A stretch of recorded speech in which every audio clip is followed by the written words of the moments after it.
38th now in interest, and we should be.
Welcome to Politics Done Right.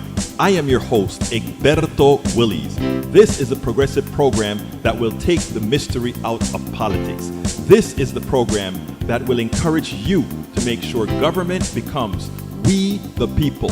Whether you are liberal, progressive, conservative, or otherwise, you get to air your point of view. We are an independent media outlet that, unlike mainstream media beholden to corporations, we only owe allegiance to you. Remember, you can also send me a tweet at EGBERTOWILLIES. That is at Egberto Willies. Let us engage. It is Politics Done Right.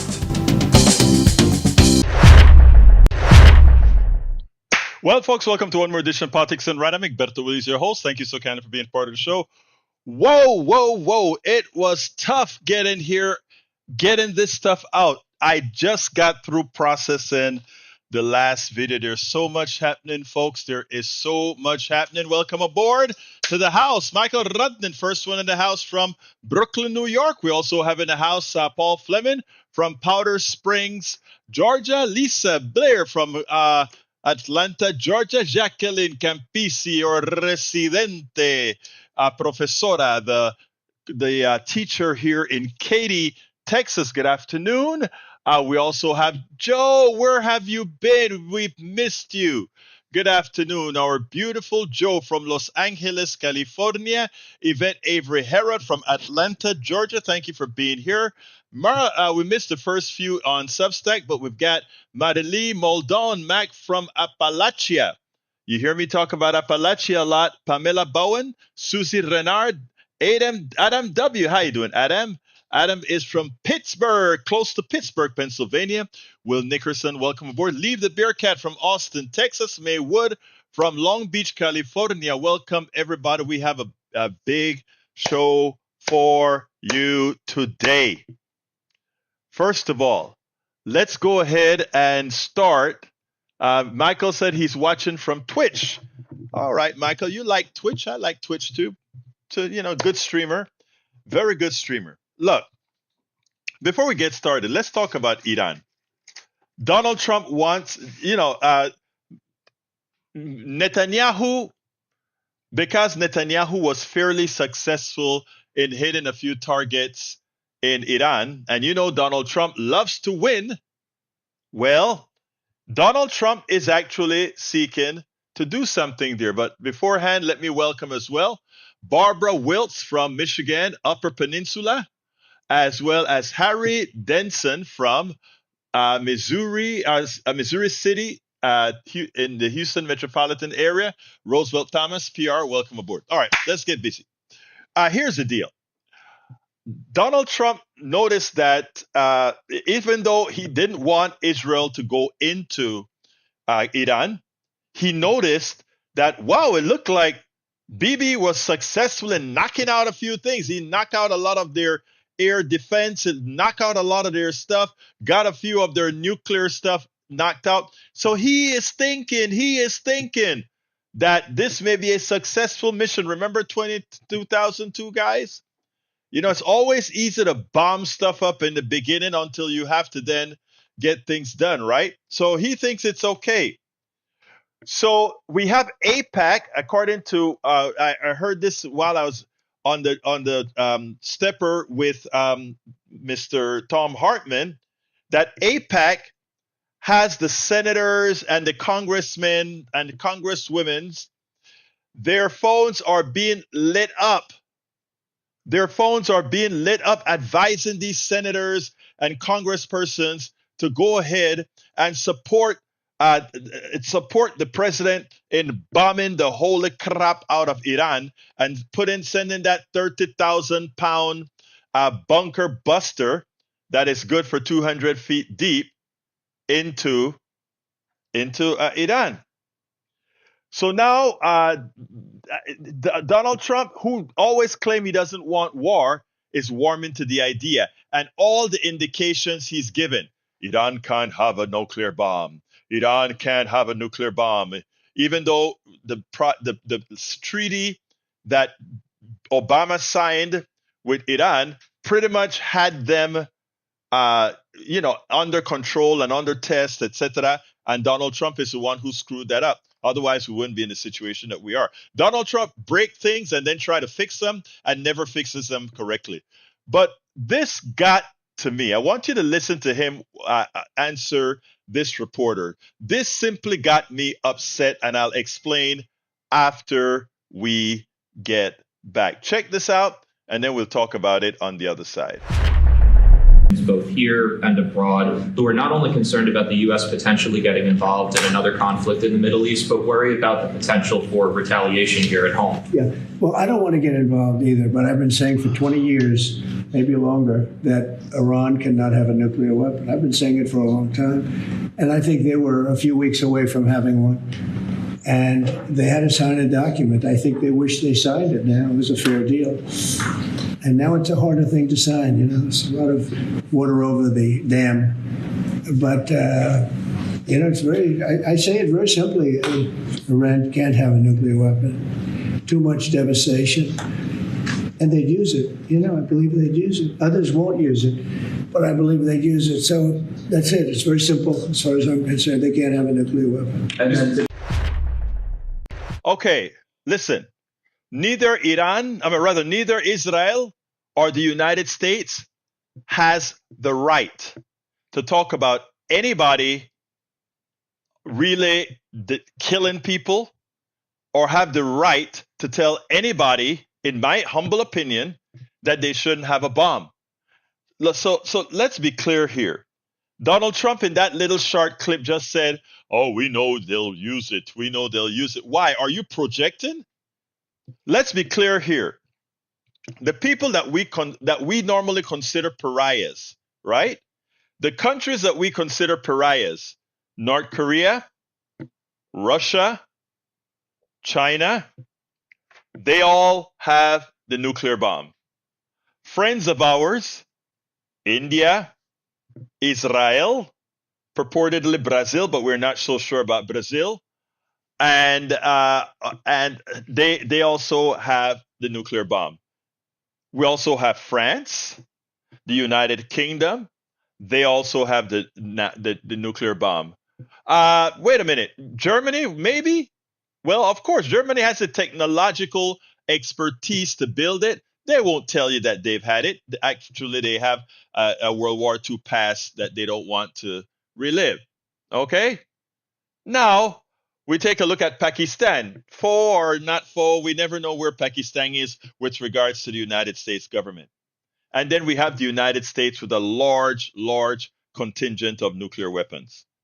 Of all those countries, all of them have been in conflicts. All of them have had their skirmishes. All of them have had their wars, etc. Not one of those countries that have developed nuclear bombs have used it, except the United States of America. So let's be clear here. We don't have the right or the morality to go ahead and tell some country, we don't want you to have a nuclear bomb because you will use it. The only country that we know, because past is prologue. Past is prologue. The only country we know that has the nuclear bomb and has actually used it on human beings is the United States of America. That is something that so many people have not allowed themselves to think about, because it's hurtful to believe that we consider ourselves the bastion of democracy. We consider ourselves the bastion of morality. We consider ourselves all these things. But again, the only country that has killed hundreds of thousands of people with an atomic bomb, with a nuclear bomb, is the United States. And all the other people that we fear would get the device, they have not used it. Okay? And Eric, it doesn't matter when it was or whatever. The only country we know has the gall, the nerve, the pelotas to use the bomb is the United States. And how do we know that? Because they did it. We did it. That's the only way we know that. No other country has. And when it comes to Israel and what Israel has done, we know that Israel has within its own morality to flatten square miles of buildings where women and children and innocent civilians are living, under the pretext that behind those civilians are terrorists. Well, if you are in a mall, if you have a terrorist in a mall, in an American mall, and that American mall has 10,000 people in it, and you know there are 50 terrorists in that building, do you think the American Air Force will drop a bomb in that building and kill those civilians? No, they won't, because they're Americans. We have morals towards Americans, so we wouldn't do it. But we turn a blind eye that Israel can use, that all those that if you go ahead and look at the Gaza Strip, miles and miles of pulverized concrete with human beings under it, dead, muertos, fallecidos. And we say, well, you know, what they are doing is they're hiding that these people, the terrorists are using them as human shields. Ask yourself, again, we have to be intellectually honest. Ask yourself, if 50 killers are in a mall in America and the police officers surround that mall, will they gun down the thousands of civilians to get to those 50 terrorists or 50 thieves or 50 killers? They would never do that. But here is the deal. We know that our morality here in America, our military political morality in America, will do that in countries that we don't consider as human as we are. That is why when we were going in to get Manuel Antonio Noriega, which we illegally captured, but America claimed they needed to get Manuel Antonio. That's why they didn't mind bombing Chorrillo in Panama. Bombed the holy crap out of Chorrillo, where Only civilians live because the Cuartel Nacional, that's the Noriega headquarters, was there. So they bombed the whole thing, not only the Cuartel, but the entire surrounding neighborhood. It was bombed. They claim about 1,000 people. Wikipedia claim, I think, 4,000 people. We know it because we know about Chorrillo. It was at least 10,000 people that were dead in there. And you never know about a lot of it because a lot of the footage, etc., was thrown away and holes dug. They're buried underground somewhere. So it was okay. It was okay to bomb human beings in Panama. When it came to Granada, the same things. We are only concerned about certain people's lives. Think about all the places we bombed. When we bombed Iraq and we indiscriminately bombed areas where we know civilians are, and we bombed the holy crap out of them. And in the United States, you never saw the bones. You never saw the cracked skulls. You never saw the eyeballs coming out of people's socket as the concrete compressed their brains. You never saw that on American TV. But guess who saw that, people? All around the world in newspapers, all around the world on TV. People saw what our United States bomb did to innocent human beings in Iraq. They saw what happened to innocent human beings in Panama. They saw what happened to innocent human beings in Grenada. They saw what happened to innocent human beings in all these areas. And then we come back to the United States, and so often these politicians like to say they hate us because of our freedom. They don't hate Americans. Americans are loved around the world. American culture is loved around the world. I can tell you because I am from Panama, and even as we blew the crap out of Chorrillo and Colon, you go to Colon today, you go to Chorrillo today, and the American people, the American folks are still held in high regards, but the government, it's a different story. You go in, we have the Panama Canal now, and Donald Trump sent troops to Panama, trying to bully them into saying, oh, you really don't have sovereignty over that canal. Even though it's yours, you don't have sovereignty. You gave the Chinese too much opportunity to build ports in Panama.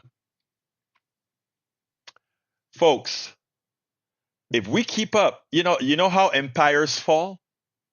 Empires fall for overreach. Empire falls because they forget what that shining star is. They forget about that shining star. I want you guys to think about that. There are two superpowers in the world right now. Two superpowers. Don't be fooled in thinking that we are the indispensable power. There are two superpowers. Superpower in AI, the United States and China. Superpower in manufacturing, actually it's China. Superpower in the military, the United States and China, and to some extent, Russia and the European Union. Okay? Those are the superpower, military superpower, the AI superpower, etc. But we are not alone, nor are we an island. But what China has done as opposed to America, China is out there in every country in the world, whether they agree with their political stance or not, making deals, approaching them with some level of dignity. I don't care about your economic system if we can make an economic deal. I don't care about your political system if we can make an economic deal. And what has that done? They're in Jamaica, they're in Panama, they're in Costa Rica, they're in Argentina, they're in Chile, they're in Venezuela, they're everywhere building. We are everywhere bombing stuff. Now Trump wants to go into Iran and bomb.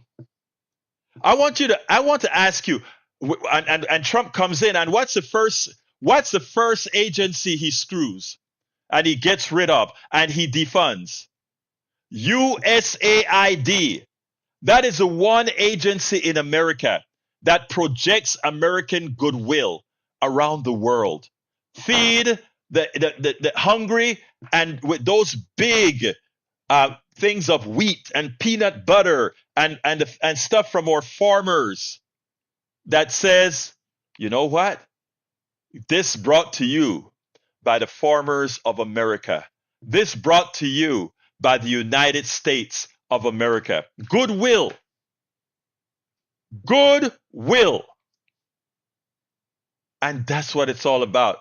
And no, Lee Grant, China is not trying to recolonize Africa. That's the misnomer. I suggest that you read up about Burkina Faso and France versus China and Burkina Faso, China, and all these other African countries. And look, every country looks out for themselves. But every country doesn't look out, but America looks out only for itself and one ally. It's important that we see this and we elect people who understands what I'm talking about, because we are falling off the cliff so fast. And I'm telling you, as an immigrant to this country, as a naturalized American citizen who loved this country, watching what this country is doing right now, watching how people in this country have elected a xenophobic, racist, dumb buffoon, being our representative around the world, is so disconcerting. And yes, the U.S. is going after Traore, Adam W. Many that possess a semblance of empathy were walking around in sheer confusion and terror to see how many Americans did not even care to read the news about a nuclear weapon being dropped on Nagasaki and Hiroshima. I have had relatives long since passed tell me that nobody cared about the death toll. It is amazing. Eric Prince has been spending a lot of time in Africa. Look, folks, we have to wake up to the stuff. But one of the problems that we have is that our media is so terrible. One of the reasons Americans are so ill-informed about what happens, right, is Americans would be more empathetic if the news was presented to them in a fact-based manner and how it affects them in the long run.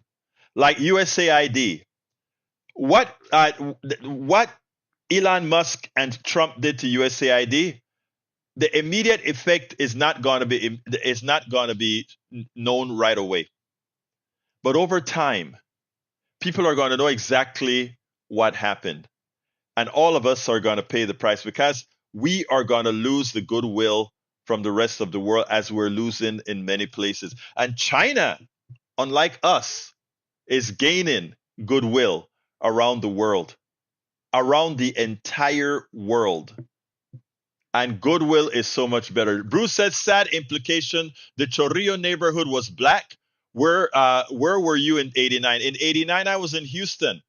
And I knew when the attack was coming, because a friend of mine from Panama, a naturalized American citizen, he's in the CIA. He was with the CIA portion of the military. And he called me and told me to make my people aware that it was going down that day. So I made a few calls to Panama when the raid was coming. But my father, the raid was not, my father long lived. He died a few years ago. Man, that still hurts. My father, I remember I was out of touch with him for about 4 or 5 days before we could get back in touch. And I remember when we finally got in touch, he said, you should have seen me running around the house, because all you hear, we live about, I'll say about 4 miles from the cuartel in Colon. We're in the Atlantic side. And he said those black, I think it was a Black Hawk helicopters flying on top of Arco Iris, Rainbow City. And they were flying over his house. And he said you just hear the missiles going out of the helicopters, shoo, shoo, and just going from there into the cuartel, directed missiles. And then he spoke about the 15 pisos in downtown Colon, where my cousin lived. And on the 15th floor, they claimed that people were shooting. Shooting at what? Okay, they can't see. But you know what they were doing? They were testing out the stealth fighter in Colon. The stealth fighter. Remember, that was 1989. It's a shame what folks do. You see, we are not human beings. You have to remember that. We are not human. They wouldn't invade a mall in St. Paul, but it will blow the crap out of a building in Colon, Panama. So let's remember these things before you jump on your high horse and you're ready to invade Iran. Iran is made up of a whole millions and millions of good people. And Iran made a change not because it wanted to make a change. Iran made a change because when they decided to nationalize their oil industry, that was the unforgivable sin for Great Britain and the United States of America. How dare you want to control your own resources? And in that process, we made Iran, which was a damn good friend of the United States, we made Iran a pariah. And we have never forgiven them for that. Same thing with Haiti. Haiti had the nerve to liberate itself from France. And for that, they've made them the pariah of the Caribbean. And Haiti had to pay France for the liberation, for their own liberation. Haiti had, you see, a lot of this is not taught in school. The Haiti had to pay for the slaves that they liberated. Think about that. Think about what Westernism means to so many folk. They had to pay for the freedom of the Haitians. And they had to make an example out of Haiti. How dare you? We could make America see that you were liberating black folks like that in Haiti. Look up these histories, my brothers and my sisters, because all of this ties in together with all the world events that we're looking at. Okay, enough of international politics. Iran, we better not invade Iran because it will be another Iraq. And remember, they're building it up the same way. Weapons of mass destruction, all these things. Iran can't have the atomic bomb or the nuclear bomb. Remember again, the only country to ever use the nuclear bomb, the United States. Not too many countries other than Russia, the United States, and Israel has no problem decimating cities with innocent civilians in those cities. You take a look around all the conflicts of the world and take a look at where you have the most decimation and see what countries are responsible for said decimation. All right, local politics now, my brothers and sisters. Jasmine Crockett, last night, she did a piece that I thought I needed to get out, and I'm going to get out. But before I do the Jasmine Crockett one, I want to play you a lying Republican who thinks his people are simply stupid. Check this out, and then we'll take it on the other side. Republican politicians think that the people who follow them are stupid. They also make the assumption that you don't read, that you can't read, and that you can't comprehend. My question to you is not to our progressive base, but to our MAGA base, to a Republican base. Will you allow these guys to continue to assume you're not very smart? Tim Scott comes out and he points out that, or he tries to make the point that the tax cuts that Donald Trump passed in 2017 actually generated more revenues because of this tax cut. He also tries to give the implication that tax cuts throughout our history brought more revenue to the United States government, as opposed to the natural progression of revenue as a market expands. And the reality is, tax cuts do not give more revenue than they cost, number one. And number two, the multiplier, that which creates a successful economy, is not generated by tax cuts. It's not generated on the supply side. It is generated on the demand side. I give every American more money, okay? In other words, I raise your wages. I make sure that you have more money in your pocket. You create the demand by spending that money. When the factories see that you need more product, they'll make more product. On the supply side, when you give rich people money in the form of a tax cut, they decide just maybe we will manufacture a product, or maybe we'll just stuff this money in the Cayman Islands. It's not rocket science, and the math explains it. You can look at the charts. When Republicans are in power and give tax cuts, the budget deficit balloons and the amount of the economic growth is stunted. This is not out of my mouth. This is what the data tells you. Now, Tim Scott, I want you to listen to him, because he believes or not, he knows better, but he has no problems lying to those of you who listen to him. But you know what? Lawrence O'Donnell and the professor, the historian, really got him taken care of. Ornstein knows what he's talking about. Let's listen to this and then take it on the other side.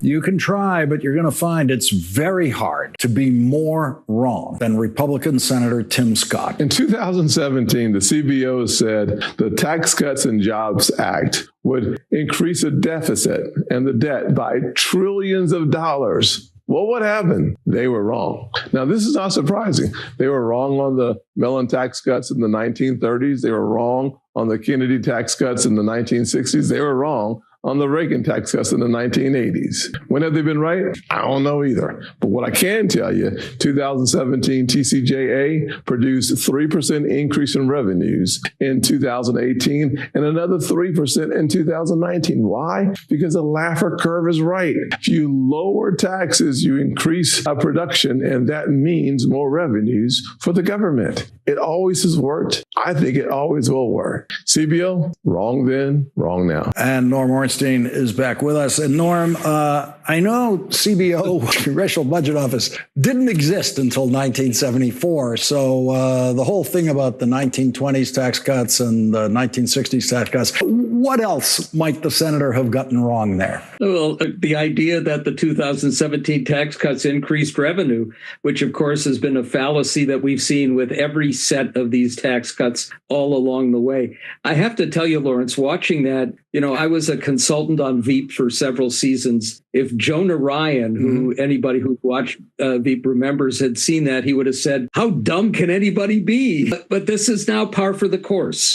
It's lying about what's in the bill. It's, of course, Tim Scott's colleagues all saying, along with Donald Trump, we're not going to cut anybody off of Medicaid, when we know that the bill, whether it's the one that the House passed or the one that the Senate is now tinkering with, is going to cut millions of people off the rolls, and they're probably going to do a worse job of it, or a tougher job in the Senate itself. All of the things that they've discussed, where the tax cuts are going to affect people, we know now from all of the best and objective analyses. And the CBO, by the way, the director of it, somebody I know well, a longtime Republican who served as an assistant Treasury secretary in the Bush administration. The idea that they're spinning things to benefit Democrats is itself farcical. What we know is that they can call this the big, beautiful bill, but that's like calling Hannibal Lecter the big, beautiful guy. The big budget bills like this are always, I think, hard to follow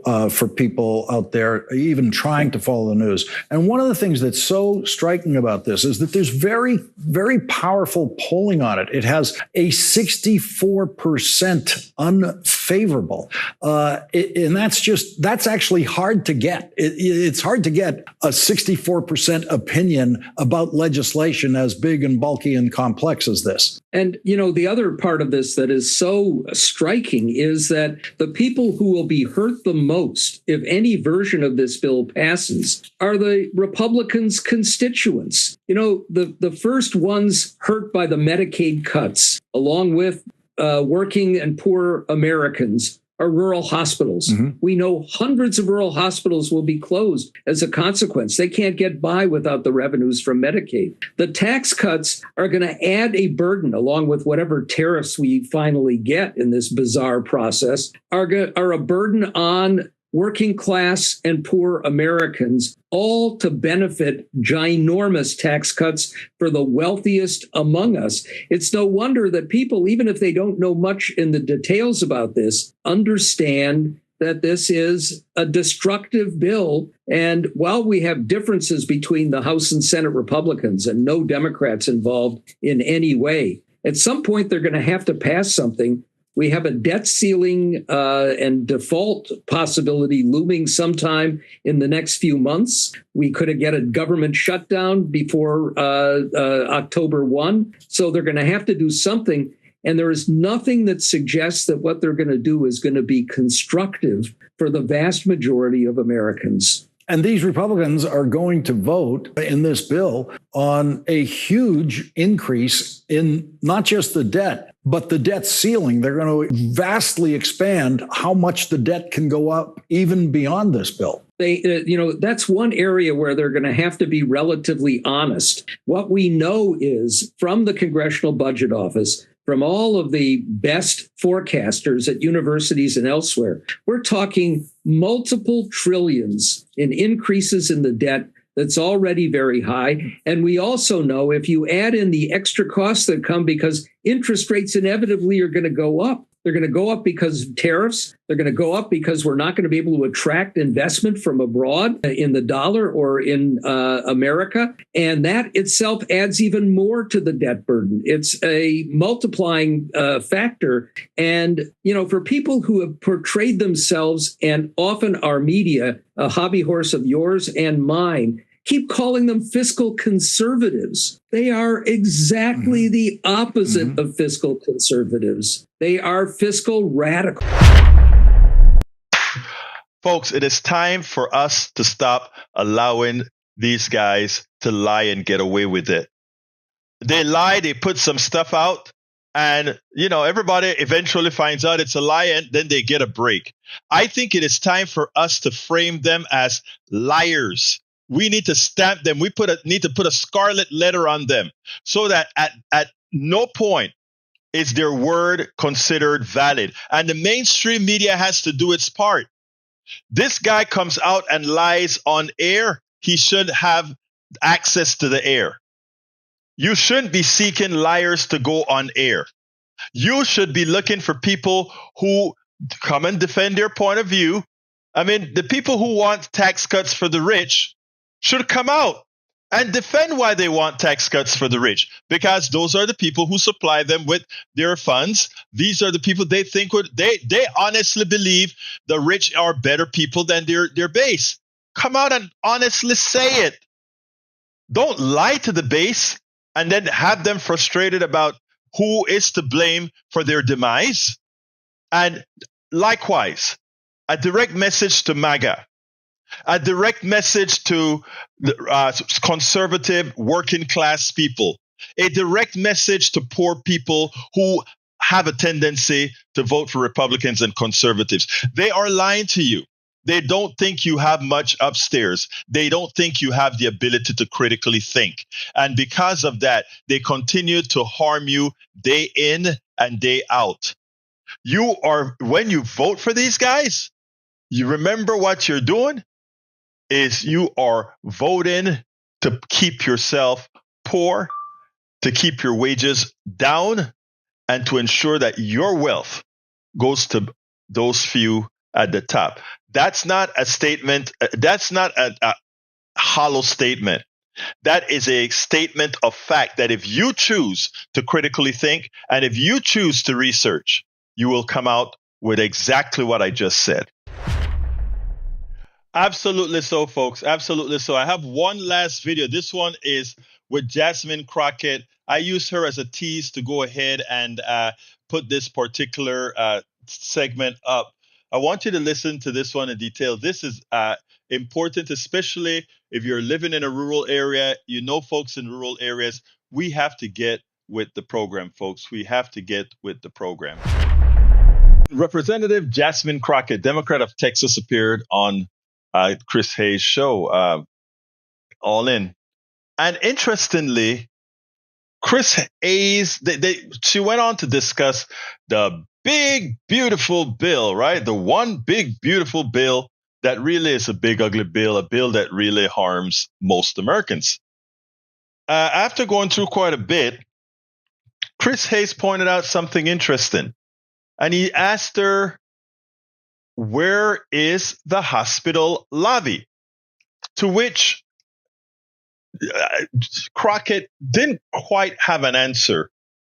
But she made the point that we don't know where the hospital lobby is, but the reality is this big bad bill, also known as the big beautiful bill by Trump himself, would actually cause a lot of hospitals, mostly in red states, mostly in rural areas, to close. Listen to this and then we'll take it on the other side, because while she didn't have the answer, I can give you the answer empirically. Let's listen to this and we'll take it on the other side. When I used to cover Congress day in, day out, was that the hospitals were big interest groups. They are. They will drop money on your head if they don't like it. They will be up in your office. Yes. Where are the hospitals? Honestly, it's wild to me that they have not shown up in a big way. I don't know. To fight this bill. I have no idea. I mean, it's kind of like you saw the farmers, right? Like when we were going through that, like, continuing resolution, the farmers were like, wait a minute. Like, they showed up, like the Farm Bureau was like, we are here, right? And so it is odd because the hospital lobby is a really big lobby. And a lot of people probably think of lobbies and they think, oh, you're going to be the antithesis of me. But when you're talking about rural America, like I lived in East Texas, let me tell you, hospitals are shutting down. And in rural America, you don't have as many providers either. And so literally, if you have this specialized cancer, you can't stay at home. You've got to go somewhere else because there's no one that knows about the help that you need. So it is really odd. And I tell you this, that there's going to be more hurt that comes to red states than blue states. Blue states can actually take in a lot of this, not to say that they should and not to say that it's right, but like it will be disproportionately red states will get hurt by the Medicaid cuts in both these versions of the bill. Yes, absolutely. Chris Hayes is right to ask. During the Obamacare debate, the hospital lobby was deep in it. In fact, a lot of the bad pieces of that bill really came to pass because the hospital lobby didn't want certain things done, etc., because they figured it would affect their bottom line. But somehow they are not very concerned about the big, bad, beautiful bill. Why is it? And, you know, as I rack my mind, you have to realize what's the purpose of this bill. The purpose of this bill is to take away, to find ways to give the wealthy, the corporations, the big folks, a huge tax cut. And the way to do that is to take away a lot of the benefits from middle class, working class, and poor Americans. So again, the question is, hospitals. There are a lot of hospitals that are going to be closed in rural areas. There are a lot of hospitals that are going to be closed in red states. Why aren't you out there fighting to say, no, Mr. President, this is going to hurt us? You have to realize it. These hospitals in rural areas, they don't care about those small town doctors. They don't care about those small town nurses. In fact, the way they feel, if those hospitals close, there'll be a lot of room for these people to work in the cities. There'll be a lot of places for these people to work in the centers where the profit really is. You see, when you have these rural hospitals, they run on a shoestring budget with small profit margins, if any.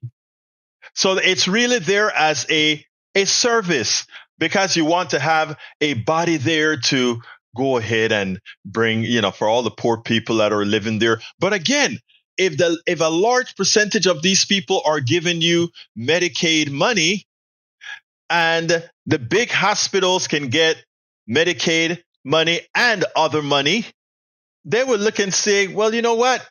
We get a big tax cut, and that big tax cut is way more in the aggregate than what profit these rural hospitals will make anyway.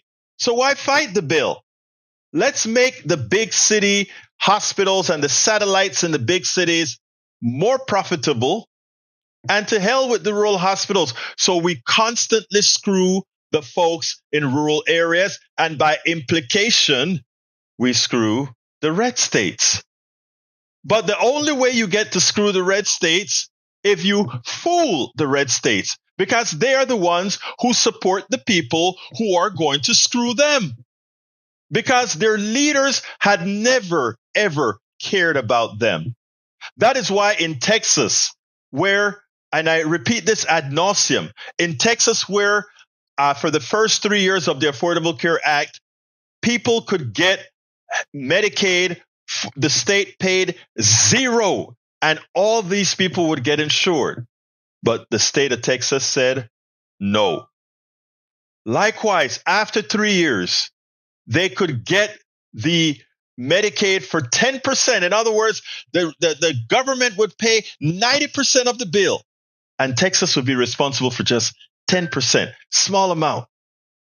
And to the Texas citizens, Texas said, the Republican Texas legislature say, no, I'd rather you die than to have to pay 10% more in your health care. And this goes on and on and on with policy and policy and policy. They cut SNAP. They cut support for food banks. And what happens? Who does that hurt? Our brothers and sisters in West Virginia, who are very, very, very dependent on food banks in a lot of these areas in Appalachia. But they don't care. They have, even before the big bad bill, even during the time that Obamacare was coming into effect, even the times when the Inflation Reduction Act was coming into play, they never cared about you. The Democrats made sure to put these factories, the green factories and green policies in red states, hoping that red state politicians would say, wait a minute, if these green energy programs are in our states, then we can't really get rid of it because it'll hurt our people. But what does the big bad bill do? The big bad bill in the House version just about drops it to zero almost immediately. The Senate is trying to do a little bit of negotiation, but again, it harms their own people in order to give the money to the wealthy. It is essential that you see this, folks, as they have you hoodwinked on social issues like abortion and 10 Commandments and go deport the immigrants and all these things. As they work on all of that to distract you, they're there taking your money. They're there taking your wealth. They're there taking your livelihood. They never, ever cared about you. They never even made an attempt to care about you. But somehow, you'd still vote for them. You've got the evidence, folks, and it's going to come to pass. If this bill goes through, the rural areas are going to feel the extensive pain first. And those doctors that are going to leave those closed hospitals, they'll have jobs. They'll be driving back to the city. And the city folks, the folks that they tell you to fear, they'll have good health care because they'll have even more doctors coming in from the rural areas after those hospitals close. They'll have more nurses from the rural areas after those hospitals close. There's one industry that you'll have some people there, but it's going to make you poorer. The ambulance services will stay in the rural areas because they'll have to transport you 100 miles to the hospital. And then when you get your loved one in accidents, when you get your loved ones with heart attacks, if they don't die before getting to the hospitals, if these ambulances, many of them private, gets you to the hospital, you're likely going to have to sign your home away to pay the bill to get to the hospital 100 miles away.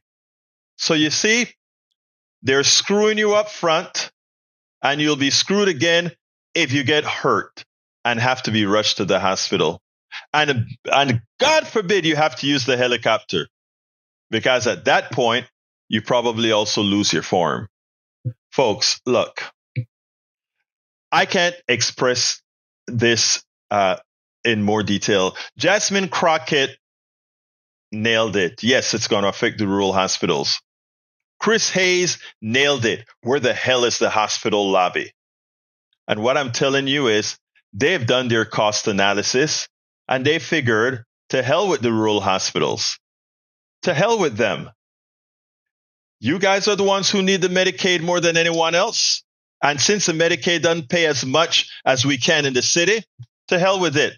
The tax cut will more than make up any tiny profit, if any, we would have made in those rural hospitals. And then the real estate from that rural hospital, that still has some value. So that stays on the books as value for the person or the entity who once held that hospital. All I can say is, my rural brothers and sisters, my red state brothers and sisters, you better get with the program, because your own is coming for you. Your own is coming for you. They don't give a damn about you. And I'm looking at some of the folks in the chat. I don't know where your mind is. Some of you who are, what about, can you keep your doctor, all of that? Look, we're talking in the aggregate here. And you're talking simplistic buffoonery. Simplistic buffoonery. As people that are needing are screwed by these policies. It is simply abhorrent how some of you think, my dear brothers and sisters. But you know what? It's amazing that you allow your prejudice to do what it does to you. Donald Trump as the liar in chief, folks. I want to put something out real quick. Like this video is important. The last one. And what gets me is the media doesn't call it out. Donald Trump comes out and he says, hey, guess what? Under Biden, we had the highest inflation rates we've ever had. I mean, like I said, these people think you're dumb because it's not hard to find the real answers. It's never hard to find the real answers when they lie to you, but they simply think you're dumb. And Donald Trump did it today again. Donald Trump did it today again. I want you to listen to this and we'll take it on the other side. We have, I think we're 38th now in interest, and we should be number one. We should be the lowest. But, and by the way, if he's worried about inflation, that's okay. I understand that. I don't think there's going to be any. So far, there hasn't. I mean, we have almost no inflation. We've done a great job. When I came in, we had a lot of inflation. We went through 4 years of the highest inflation in the history of our country with Sleepy Joe Biden. And Sleepy Joe. And he didn't know what the hell he was doing. And so we had the highest inflation we've ever had in the history of our country. And then it came down because when I got elected, it started dropping because people understood that I knew what I was doing. But now we have a man that just refuses to lower the Fed rate, just refuses to do it. And he's not a smart person. I don't even think he's that political. I think he hates me. All right, let's be clear. Let's be clear. The highest inflation rate was 29.78%. Okay? 29.78%, and that was in 1778. In 1917, it was 20.49. During the I think it was during Reagan, it was higher right after Carter came out of power, etc. So the most important thing that I want folks to see there is that there was no pushback at all. No pushback at all from the media. And that is why we are left with an American population that is so misinformed. 1969, let me put it on the screen. Why not put it on the screen? 1969, 9%. 1978, 10%. 1979, 12%. 1980, 12.5%. So look, we can look at all these numbers. I was reading the wrong thing. The inflation rate is what I should be reading. 1946, 18.1. All right. Keeping up. 79, 13.3. 1978, 9%. Oh, it's not on the screen. Come on, get on the screen, guys. Get on the screen. 1982, or I should go back to let's see. So he's simply lying, and no pushback at all. So again, don't forget 74, 12.3, 1979, 13.3, 1980, 12.5, all of them higher. But he says Biden had at 9%, Biden had the highest inflation rate we ever had. And a lot of folks are going to hear that, and they're going to continue to believe that crap. And then what you think happens? That misinformation gets inculcated into their minds.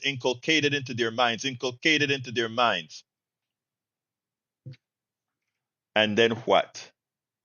They continue to vote against their own interests. People, we have to get smart. Sorry that it's too small to see, my friend. Sorry for that. All right. Look. We're at the end of the show. There's so much that we went over today. Just, like I said, there's so much happening, and I wanted to bring all of this out today. But I want to tell you guys that I hope, first of all, please remember to share what we've discussed here. Please share the videos. Please share the newsletters. All of that. It's important for us to flood the zone. It's very important for us to flood the zone. There are two. A lot of folks. You come here, we learn some stuff, and you are informed. But we can be the media where you can inform everybody else. And I hope that you do. Share our stuff, please. And likewise, if you have the wherewithal to do so, the way we fund what we're doing is through our newsletter. And I want to ask those of you who have the wherewithal to please become paid subscribers of our newsletter. That is the only way we are going to make it. That's the only way we are going to be able to continue doing this indefinitely, which we must do. We must do this because the mainstream media won't. And how can you help? Let me put that on the screen, Michael Radnin. I'll put it on the screen for you real quickly. How can you help? You can help by let's see, invest. Is that it? Yeah. All right. Thank you, my brother. That's the screen thing that you wanted. There we go. Egberto had to think the link on the screen is, yeah, right. All right. Anyway, folks, please support the program however you can. Again, being a paid subscriber of our newsletter is the preferred way.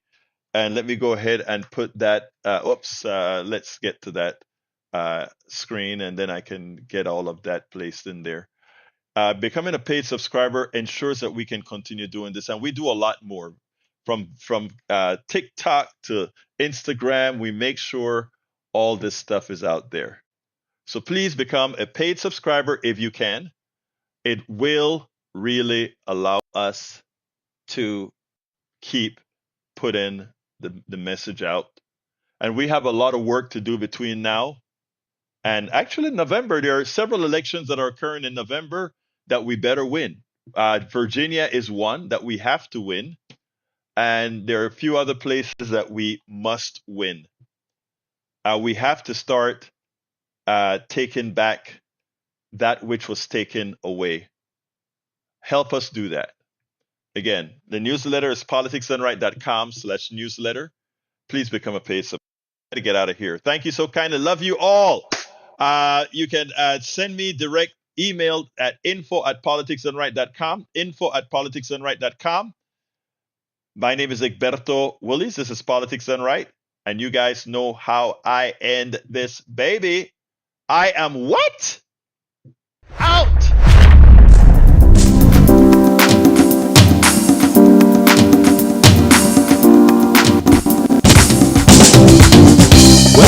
Welcome to Politics Done Right. I am your host, Egberto Willies. This is a progressive program that takes the mystery out of politics. This is the program that will encourage you to make sure government becomes we the people. Whether you are liberal, progressive, conservative, or otherwise, you get to air your point of view. We are an independent media outlet that, unlike mainstream media beholden to corporations, we only owe allegiance to you. Remember, you can also send me a tweet at EGBERTOWILLIES. That is at Egberto Willies. Let us engage. It is Politics Done Right.